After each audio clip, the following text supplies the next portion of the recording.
күніңізбен бәріміз құттықтаймыз. Қаттыққа да жеттік міне.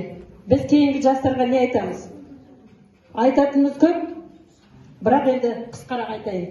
Мен болашақ жастарымның ұлдардың отан сүйгіштігін, осы бастан намысын оянса кеуделерінде, отандарын қорғай білсе деп ойлаймын. Болашақ сендердікі, болашақ жастардікі.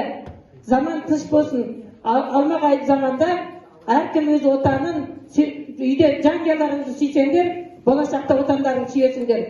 Қыз балалардың қайда жүрсе де қыз екендігін, болашақ ана екендігін ұмытпаса, келешекте біз сияқты қаттыққа жетсеңдер де, кейінгі жастарға не айтатындарыңды бұға білсеңдер. Қанағат керек, ала берсем, бере берсем емес, еркелік көмектесе білсем, жан-жақтарыңға жақсылықтарыңды біліп, үлкендердің алғысын алсаңдар деп тілеймін сендерді. Ана тілдеріңді ұмытпайық. Қаншама қай жақта шетелдіктер келіп жатса да, ана тілімізді ұмытпайық. Ана тіл сендердің аналарың, болашақтар сендердің қолдарыңда. Мен сенемін сендерге.